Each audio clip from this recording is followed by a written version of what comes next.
seminário do curso de Introdução ao Judaísmo. Curso esse ministrado por mim, através do Comitê Israelita e da Escola Jacó Azulay. Esse curso foi criado com o objetivo inicial de fortalecer a essência judaica de cada um dos participantes. Pessoas que já fazem parte da comunidade e pessoas que ainda vão ingressar na comunidade judaica. Depois disso, o nosso objetivo é então transmitir a essas pessoas o básico do judaísmo, passando por todo o ano judaico. Tanto que vocês vão ver apresentações hoje que se referem ao mês de Elul, a Rosh Hashanah, a Yom Kippur, que foram assuntos que os nossos alunos puderam estudar conosco durante esse semestre. No primeiro dia, nós tivemos também temas interessantíssimos. Eu vejo que hoje tem outro público, mas o vídeo está disponível, né? Temas como Shema Israel, como Torá, como os 613 mandamentos, temas do nosso dia a dia, temas atuais, que devem fazer parte da nossa vida como judeus. O judaísmo, ele precisa estar presente todos os dias na vida de cada um de nós. Esse é o verdadeiro ser judeu. Hoje, nós temos 6 equipes. Vamos iniciar com um trabalho que vai contar um pouco da história dos judeus até a chegada na Amazônia. Por favor. Peço por favor silêncio, porque os microfones, eles não têm microfone assim, então para poder gravar tudo, tá bom? Obrigado.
Estimularam essa vida. Miguel, esposa de Alantar, nossa situação não está boa. Muitos são as coisas miseráveis que acontecem conosco. Temos que tentar nossa sorte em outro lugar. Muito se fala da Amazônia e da borracha. No Brasil, implementaram novas leis e podemos educar nossos filhos das nossas tradições e com mais liberdade. Vamos, Perasmal. Vamos ganhar nosso valor nessas boas terras. Muitos já se foram de Tetuã, de Rabat, de Salé, de Casablanca, de muitas outras cidades. Sim, muitos jovens já foram. Quando voltam, contam maravilhas sobre lá. Meu marido foi faz um ano e já chamou o resto da família para irmos à Amazônia. Realmente. Já estou aqui arrebenta. Não aguento mais. Agora irei à Amazônia. Realmente, as notícias que chegam de lá são de grande pesar. Minha família também já está lá, foram para experimentar. Agora vamos nós também. O futuro é promissor. Sairemos do deserto para a floresta. Não vejo a hora de iniciar essa nova vida. Nada lá você seria.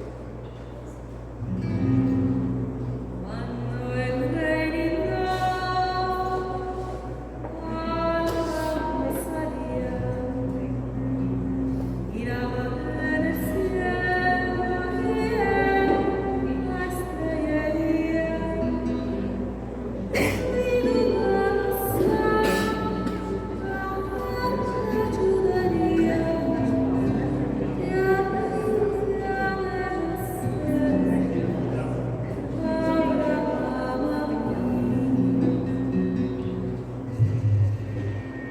assim, os mais de 1000 judeus marroquinos deixam o Marrocos. Partem de sua Tânger querida, entre outras cidades, e rumam em direção ao pouco conhecido Brasil, e principalmente para a Amazônia. Meu rei, sairemos hoje do Marrocos. Meu coração está partido, mas cheio de esperança. Não fique com essa cara de mansia. Amado de nós, o que nos espera do outro lado do oceano? Temos que estar prontos para as mudanças que a vida nos impõe. Além dos nossos bons valores, temos pouco que levar. Levaremos a raquitia, que é um dos nossos poucos tesouros, assim como as receitas das nossas deliciosas comidas. A morimia, a ravina, cuscuz, vijuela, vindeiros. Não podemos nos esquecer de nada. Levaremos o nosso Marrocos em nossos corações e em nossas barrigas. Família de borracha, as comidas são sempre lembradas. Nossas malas vão cheias de esperança e saudades dessa terra marroquina, que por tanto tempo e tão bem nos amou. Hoje temos que partir, mas fomos felizes aqui.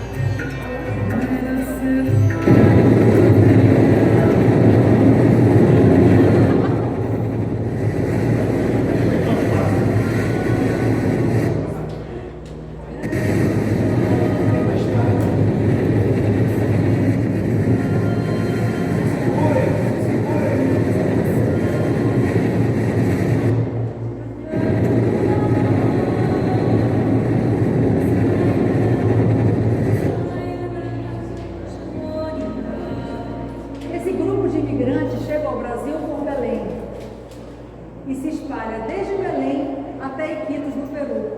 Nos meados do século XIX, as cidades do norte, Belém e Manaus, cresciam com o boom da borracha. Em Manaus, o cheiro de borracha era sentido em todos os cantos da cidade. E mais tarde eu vou convidar vocês a sentirem o cheiro do passado. Meu requíssimo, que viagem! Praticamente um mês de muito marinho. Já estava manteado. Aru Hashem, chegamos em terra firme. Que viagem difícil, até ir na rogerada complicada. Que colou! O que me despeça?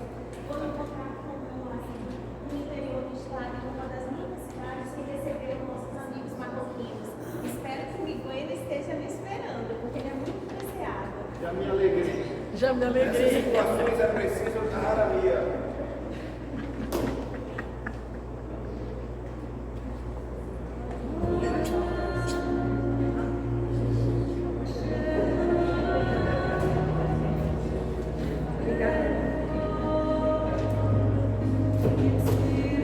Em toda a Amazônia, podemos encontrar em cada uma dessas estrelinhas a presença judaica dos marroquinos que por aqui vieram.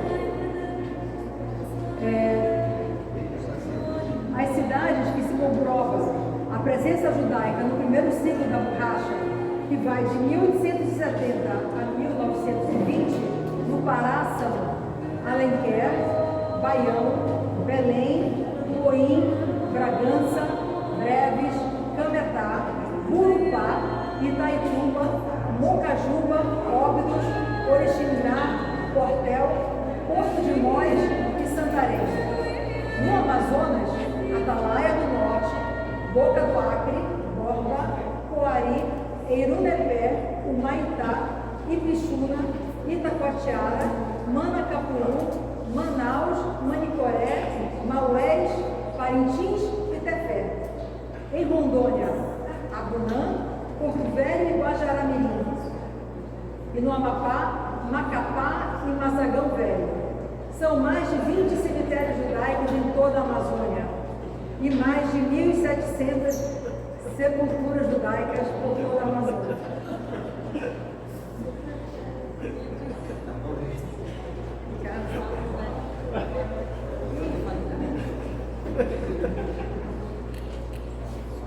Ainda estou fazendo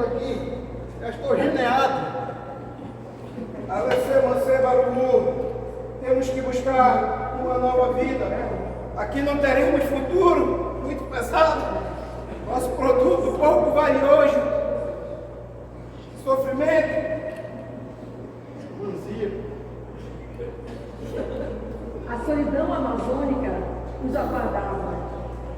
Com coragem, enfrentaram novas adversidades.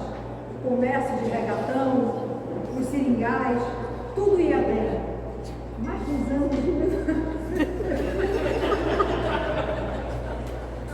anos de 1920, ocorre o declínio do comércio da borracha na Amazônia em razão da produção dos seringais asiáticos. Precisamos sair do seringal no interior do estado. O preço da borracha não para de cair no mercado mundial. Vamos para a cidade grande. A vida aqui está pegando doce na linha. Escapado de mal seres tudo. Vamos, precisamos nos ajustar aos novos tempos. Arminamos, Deus nos guarde. Vamos para a capital. Vamos!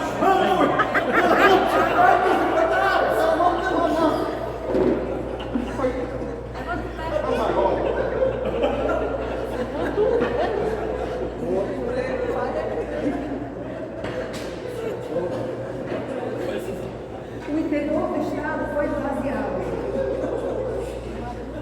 O comércio diminuiu. Os compradores sumiram. Os judeus, alguns migraram para as capitais de seus estados e outros voltaram para os seus países de origem. E no meio de toda essa confusão amazônica, em Manaus, em 1929, houve a criação, a formalização do Comitê Israelita do Amazonas. Temos que organizar a nossa comunidade. Sim, dessa forma poderemos fortalecer e preservar as tradições. Para isso, formaremos uma chapa, elegeremos o nosso presidente e escreveremos o nosso estatuto. Em 1962, as duas sinagogas existentes em Manaus, Beit Yaakov e Rebi Meir, se unem e formam a sinagoga Beit Yaakov Rebi Meir. São quase 20 anos de separação entre os grupos predominantemente de Tânger, os Meguaraxi, e os de Tetuano, os Toshavim.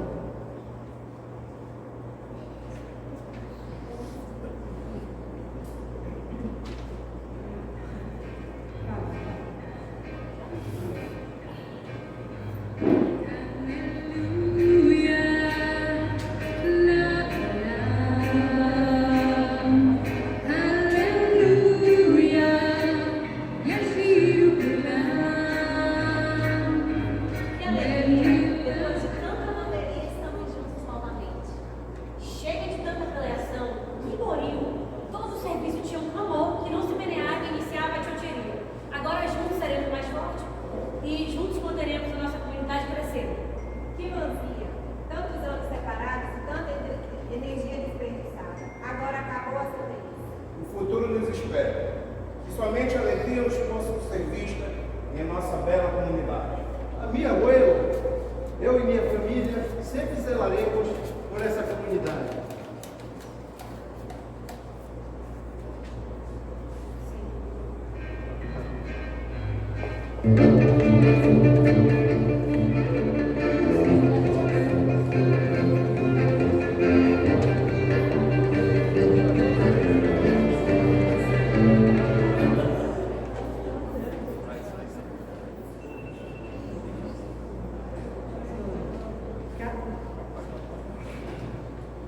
E assim seguimos nossa vida comunitária. Mantivemos nossas tradições e costumes marroquinos. Honramos a memória dos nossos antepassados. Preservamos o judaísmo na Amazônia. Nossa história hoje é contada com muito orgulho para nossas crianças e jovens. Temos orgulho dos nossos antepassados. Estou certo que eles teriam orgulho em ver onde chegamos. É uma beleza ter as nossas reuniões comunitárias. Avaliem vocês que já estamos chegando no número de 50 de jantares comunitários celebrando a Pêssego.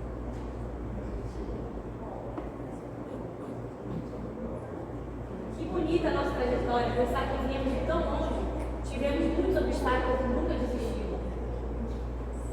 Tivemos grandes líderes religiosos que são nosso coração até hoje. Nossos jovens, ontem eram crianças,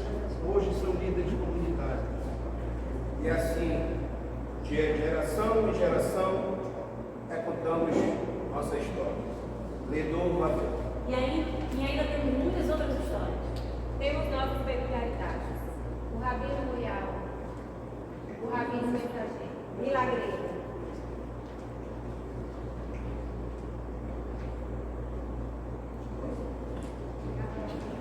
O Feber Torá, quase 500 anos.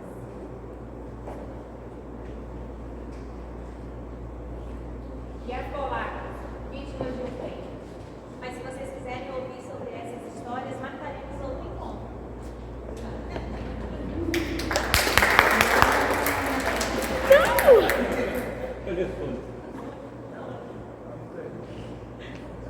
Para chegarmos até os dias de hoje, contamos com a ajuda de grandes pessoas.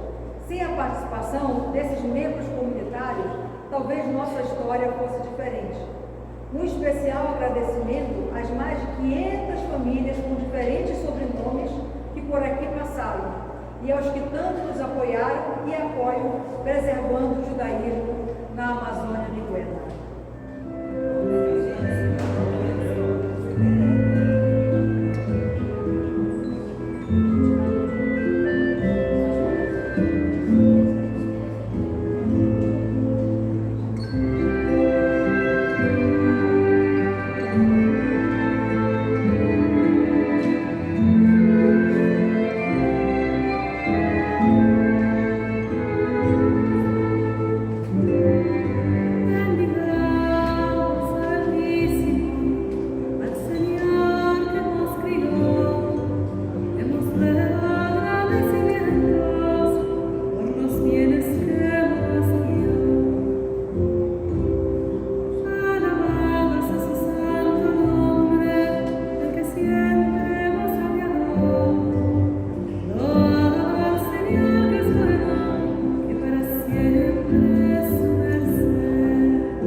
Pessoal, boa noite.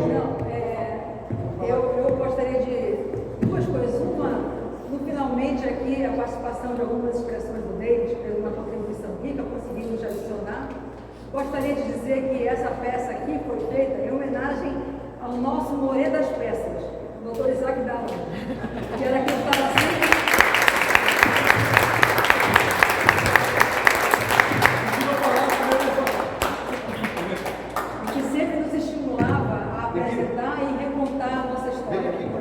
E gostaria de agradecer a vocês que fazem parte dessa história e nos fazem chegar aos dias de hoje.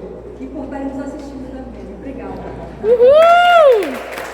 Pessoal, eu não faço parte dessa curso, eu não estou fazendo o curso, você não sabe disso, mas eu preciso falar aqui no final e agradecer também em ordem de importância, primeiro o Libi, que ajudou a idealizar esse curso, e ao Isaac, o Shalom, que comprou a ideia e colocou a coisa em prática. Shalom, maravilhoso isso que está acontecendo aqui na nossa comunidade. Eu acho que isso pode ser um início de muita coisa boa, muitas coisas boas. Tá? Então eu gostaria de pedir uma salva de palmas para o Shalom.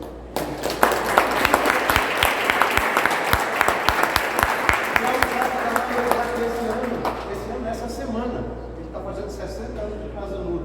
Então, uma data especial e uma menção especial também aqui, que faz parte da história. Aí Sará, 60.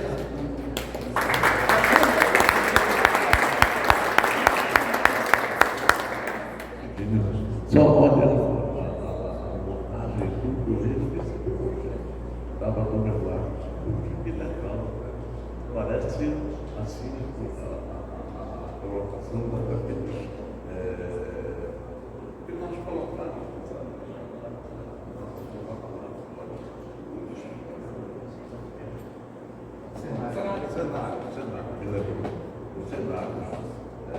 Que nós chegamos a carregar cenários para as peças de teatro, até em Kombi, que eu arranjava emprestada lá. O pessoal que trabalhava no Piramide assim, imagina o cheiro que dá. Lembra disso, José? José me ajudava também, vários outros. Dizia, no cenário para trazer aqui, mas esse carro cresce você, até isso você arrumou, você parece um cenário, todo o cenário bonito, todo o cenário bonito. Eu esqueci de falar uma Parabéns. coisa. Eu queria falar uma coisa aqui. Isso daqui tem muito da nossa querida Anne, que foi quem bolou tudo isso, trabalhou em casa sozinho e fez tudo. A gente só fez porque ela bolou para a gente fazer. Então, eu já ia deixando de mencionar isso daí, mas a Anne é a diretora, a apresentadora, a autora, e eu acho que isso vai ficar, porque é um texto muito legal e eu acho que a gente tem que fazer de novo.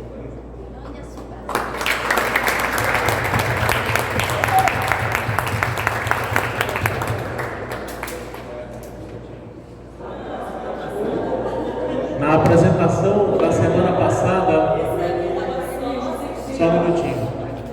Na apresentação da semana passada, eu parei, estava conversando com a Rebeca. Aí a Rebeca disse para mim assim, sobre essa semana. A Rebeca disse para mim assim: Shalom, tu tens que ver o que ela está armando. E é verdade. Que beleza. Azak Baru. Azak Baru.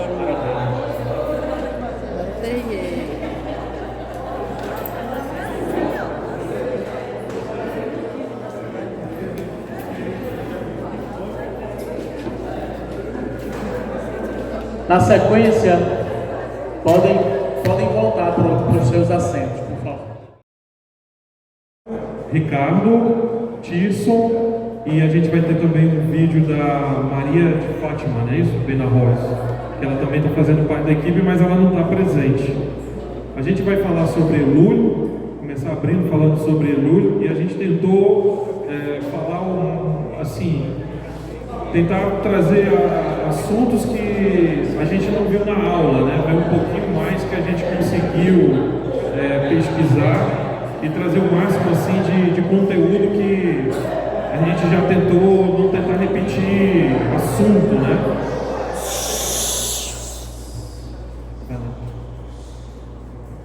Boa noite, tudo bom?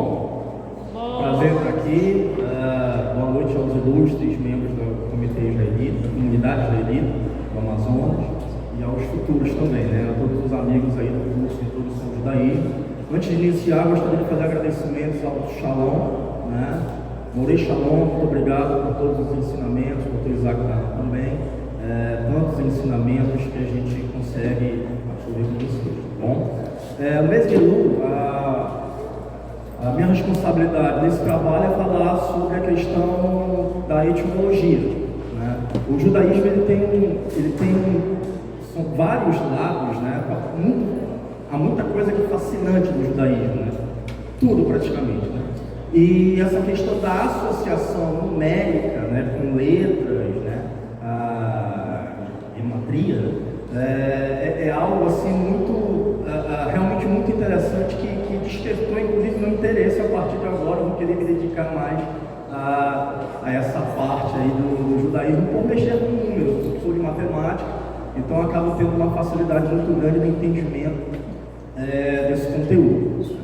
Elul é uma ponte introspectiva de ações para correções, né, entre os meses de Av e Tishri.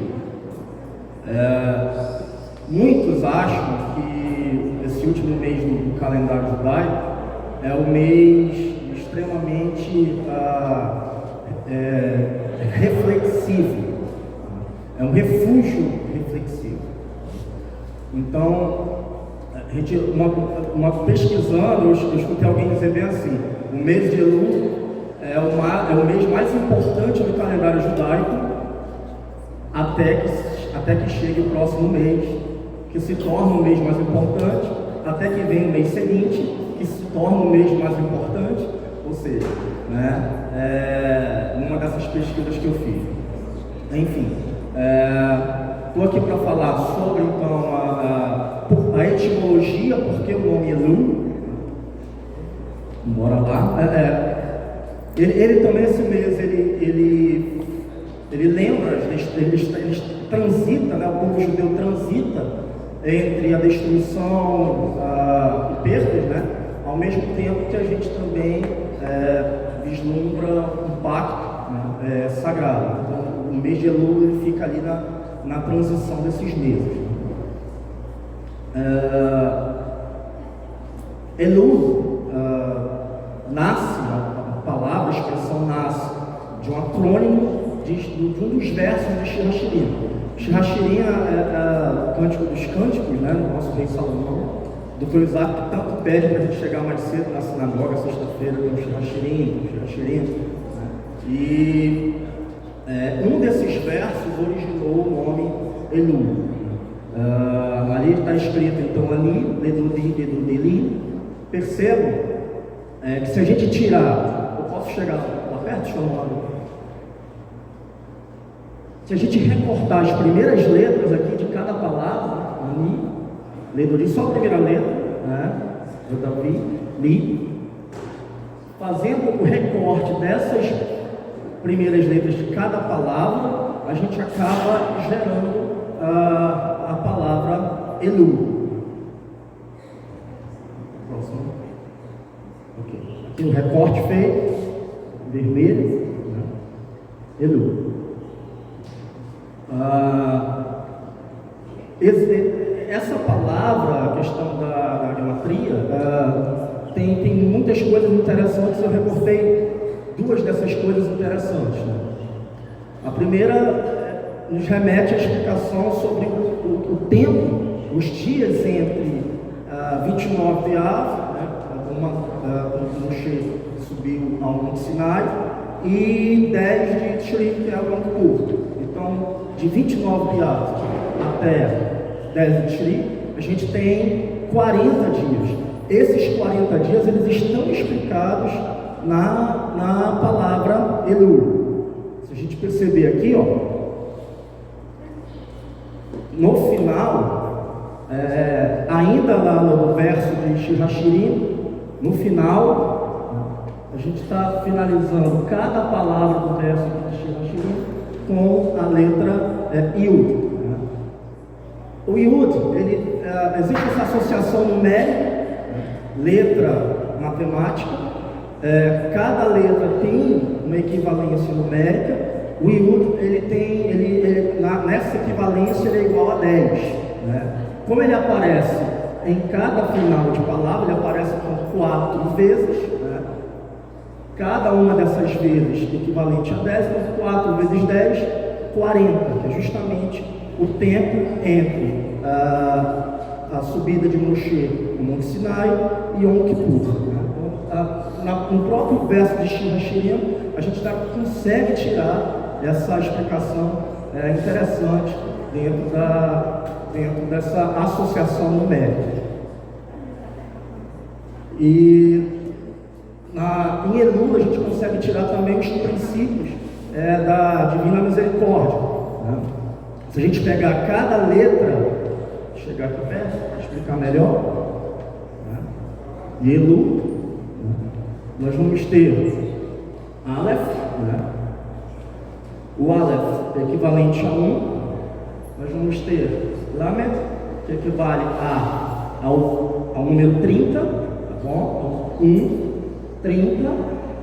Temos Vá, que equivale a 6, e temos novamente Lamed, que equivale ao número 30. Fazendo então a somatória dessas equivalências numéricas para as letras equivalências numéricas, a gente vai ter 1 mais 30, 31 mais 6, 37, 37 mais 30, 67. A gente vai ter aqui 67, a somatória das letras que compõem Elu. Se a gente somar os dois algarismos de 67, a gente vai obter 13. 6 mais 7 igual a 13, explicando aí porque são 13 os princípios da Divina Misericórdia. Então, essa associação tem uma tabela, depois a gente vai publicar para os estudantes, assim, para fazer essa equiparação também. Elu, mais uma vez,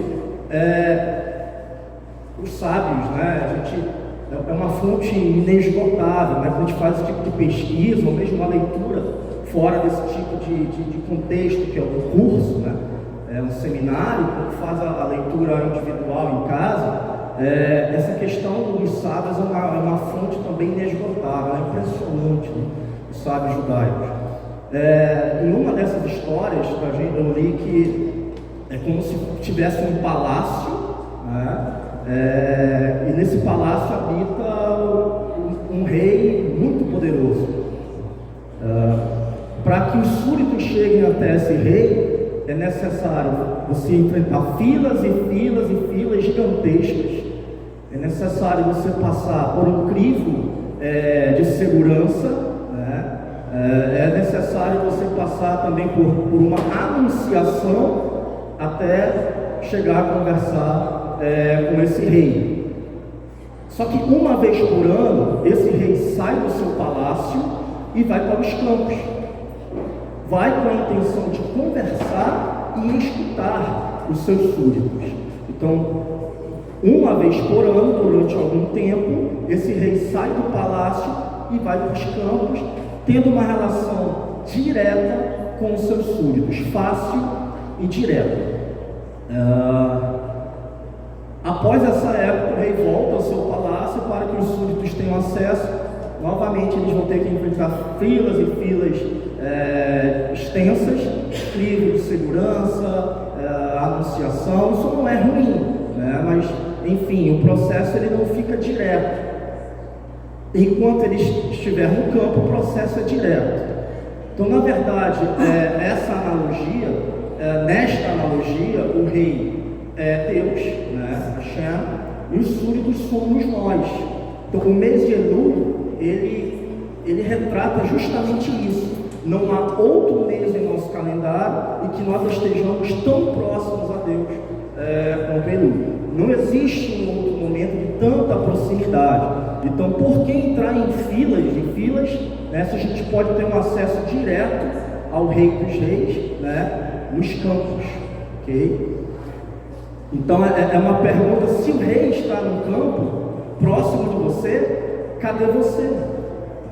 Para poder conversar e dialogar com Deus. Essa pergunta o Shalom fez em uma das nossas aulas, e eu confesso, e foi no início do processo, no início da transmissão, e eu confesso que eu demorei muito a voltar, porque ele estava falando, eu me desconcentrei completamente, tentando achar uma resposta para essa pergunta. Cadê você? Para a sua comunidade, para a sua família, para você mesmo. Então, me gerou um incômodo muito grande, porque eu não conseguia responder aquilo, E num determinado momento da transmissão, eu vi que o Ricardo também, uns 20 minutos depois, a gente pode até ver no vídeo isso, se estiver gravado, o Shalom fez uma outra pergunta e o Ricardo respondeu. Eu ainda estou na tua primeira de 20 minutos atrás, que eu não consegui responder. E quando ele respondeu, eu fiquei mais aliviado, porque a crise não estava só em mim, Enfim, é uma pergunta, é daquelas perguntas, meus amigos e minhas amigas, que nenhuma resposta vai ser tão contundente quanto a pergunta. Cadê você? Porque o rei está aí, à tua disposição no mês de Elu, ok? Então essa foi a minha parte no trabalho. passar agora para o Ricardo. Obrigado. Confesso também que depois de uma peça tão bacana que a gente viu, a gente fica até acanhado, né, de trazer um PowerPoint, alguma coisa assim, a gente fica assim, poxa, um PowerPoint. Mas assim,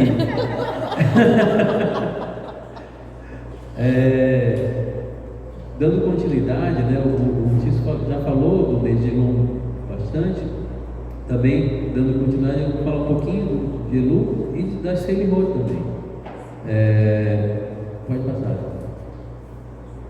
Dá um page down. Page down.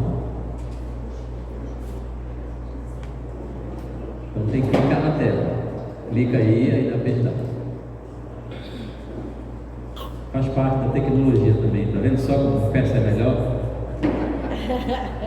A Ania tinha razão. Então, aqui, não se atendo muito ao calendário, né? Eu vou fazer aquele negócio da contabilidade da alma, né? A gente realmente está, Elu, ele traz esse negócio de você se repensar e se rever, né? Onde você está? Cadê você? A pergunta que o Moreira fez pra gente, que a gente fica tanto ali naquela, e agora, né? Cadê mesmo eu? Cadê eu para mim? Cadê eu para minha família, né? Para a comunidade, aquilo que onde estou e o que eu vou fazer para deixar um legado, né? Tudo isso traz muita reflexão e em Elu a gente deve realmente cair para olhar para dentro de si mesmo e repensar tudo, né? Repensar a vida. Pode passar, questão. Então, além de ser especial porque é o último mês do ano, a gente está concluindo o ciclo, nos preparando para o novo, né? Rosh Hashanah e Yom Kippur estão ali já na porta, né? E a gente sabe que a gente tem que chegar mais perto de Deus. A gente tem que buscar essa introspecção, essa reflexão, para que a gente possa se aproximar de Hashem e ser digno, né? Pode passar.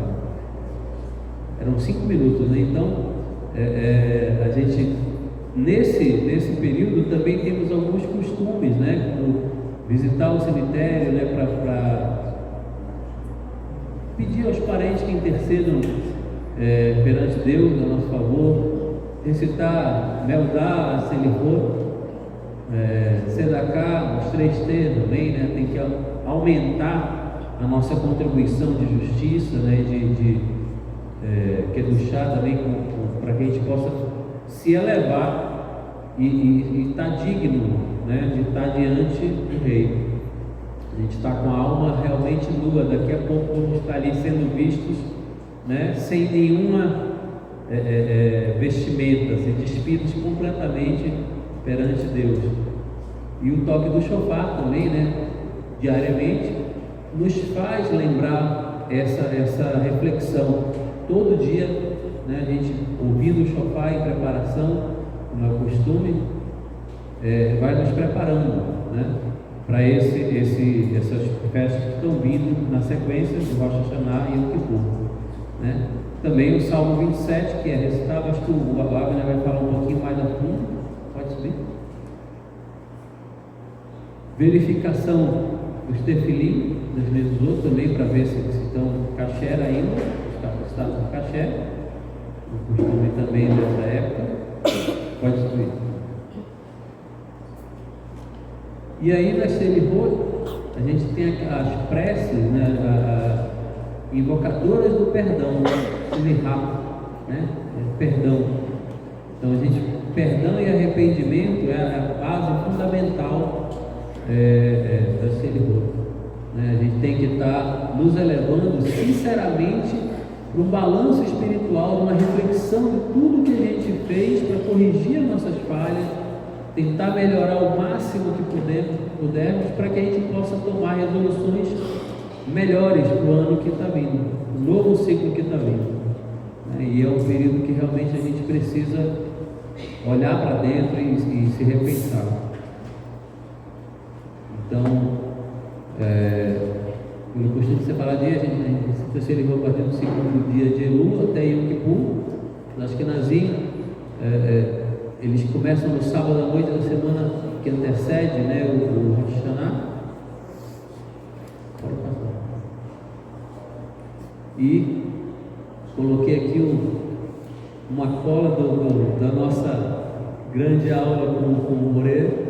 Deu porque é um pouco das cerimônias que a gente pecamos diante de Ti, tenha piedade de nós, né? E essa reflexão todos nós fazemos nesse período com muito mais que do chá mesmo, de repensar e tentar melhorar. Eu acho que a pergunta fundamental feita pelo Moreira durante o nosso curso fez realmente com que a gente despertasse para algumas coisas que a gente realmente não costuma fazer essa avaliação 360, né, da nossa alma, né? E isso é o que a gente precisa realmente buscar, né, que está inserido também nos 3 atributos de misericórdia. Acabou ficando um pouquinho apagado, mas vai estar à disposição, acho que, de todos, né? E acho que o Abner também vai entrar um pouquinho mais aprofundado, né, nessa parte. Aquele rolo, né, da oração do Eumeler, todo mundo já se sente assim tocado. Eu, pelo menos, quando a gente ouve aquele chamado assim, a alma já fica assim introspectiva, realmente, né, de opa, onde que eu estou, né? Pode passar, vai até todos, né? Acho que já acabou, né? Isso, já é o final, né? Boa noite a todos, meu nome é Fátima Benarroz, eu estou aqui para apresentar o meu tema, Rosh Hashanah e os 10 dias até Yom Kippur. Esse, sem dúvida alguma, é um assunto fascinante, não é verdade? Então, Rosh Hashanah, no seu sentido literário do hebraico, quer dizer cabeça do ano. É também comumente chamado de Ano Novo Judaico. É uma das festas mais importantes do calendário judaico e celebra a idade da terra, contados os anos desde a criação do homem até os nossos dias. O homem foi criado no 6º dia da criação, 1º dia do mês de Tishrei. Este ano, o dia correspondente à data judaica foi o dia 25 de setembro do calendário gregoriano, que quando começou o ano 5783 para os judeus. Em Israel, essa festa é comemorada em um dia só. Entretanto, na Galut, a diáspora, são comemorados em 2 dias em razão dos diferentes fusos horários do planeta e também porque dizem alguns tzadikim que no primeiro dia nós somos julgados de maneira individual e no segundo dia de maneira coletiva junto com a nossa comunidade. Do ponto de vista espiritual, existe um significado mais profundo para esse dia, que é porque todos os seres vivos são julgados por Hashem neste dia. Aquele sentimento de Teshuvah, Tzedakah e Mitzvot chega ao ápice do coração de todos os judeus nesse dia. Ficamos mais zelosos e cuidadosos com nossas palavras e ações, fugindo dos conflitos e estresse do dia a dia. Também nesse dia não fazemos súplicas a Hashem, mas tão somente fazemos orações e nos propomos melhorar nosso comportamento para o próximo ano. Na primeira noite, que é o início da festa, as pessoas acendem as velas de Yom Tov antes de ir à sinagoga para rezar para as rezas concernentes ao evento. Quando retornam ao lar, reúnem-se ao redor de uma farta mesa para o jantar festivo. Nessa refeição são servidos alimentos simbólicos e representativos da data comemorativa. Dentre esses alimentos encontramos tâmaras, abóbora, alho poró ou aipo, romã, maçã, mel, cabeça de peixe, rala redonda, vinho tinto e suco de uva, dentre outros alimentos, de acordo com os costumes com o grupo, com a família de cada lugar. Para cada alimento existe uma brahá e uma sequência de consumo. Para cada um alimento tem a sua representação no ciclo da vida que se encerra e de outro que se inicia com o novo ano chegando. Outro costume muito importante é o toque do shofar, que significa um chamamento de todo o povo judeu para um retorno ao seu Criador. Fazemos propósitos para termos um novo ano com decretos doces, prosperidade, liderança, paz, saúde e tudo mais. Os pais aproveitam para abençoar seus filhos. O clima da festa deve ser de alegria com moderação. Não tomar bebidas fortes para que não haja exagero, para que a gente não fuja do propósito central, que é o julgamento divino. No segundo dia, as pessoas devem fazer as refeições com os mesmos alimentos. Na tarde do primeiro dia de Rosh Hashanah, devemos fazer a cerimônia do Tashlir. Esse ritual consiste em simbolicamente lançar fora os pecados todos nossos em um lago, rio, mar ou qualquer outra fonte de água, mesmo que não seja natural. Esse ritual evoca o sacrifício de Isaac, nos mostrando que os olhos de Deus estão sobre nós, cheios de bondade. Os dias que se seguem até o dia 10 de Tishrei, que é Yom Kippur, todos esses sentimentos citados devem nos acompanhar. Esses 10 dias são chamados os dias temíveis, porque estamos aguardando o resultado de nosso julgamento. Continuamos tocando shofar diariamente até o final de Yom Kippur. Permanecemos firmes em atitude de esperança na misericórdia de Hashem. Também permanecemos com as rezas que foram acrescentadas desde o início do mês de Elul até o dia do perdão. Um dia antes de Yom Kippur, fazemos a anulação das promessas que fizemos no ano anterior e não cumprimos no ano que terminou. Cumprimos todas as mitzvot com alegria, na certeza que seremos perdoados pela infinita misericórdia de Hashem. Encerro aqui minha explanação, agradecendo a todos pela atenção. O meu muito boa noite. Eu vou falar sobre 12 curiosidades de Elul. E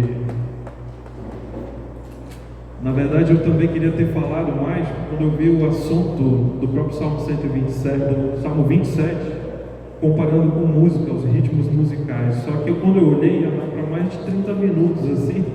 Então, tive que ser mais sucinto. Vou falar, assim, um pouquinho só. Mas se alguém quiser, eu mando no grupo depois lá, quem estiver interessado.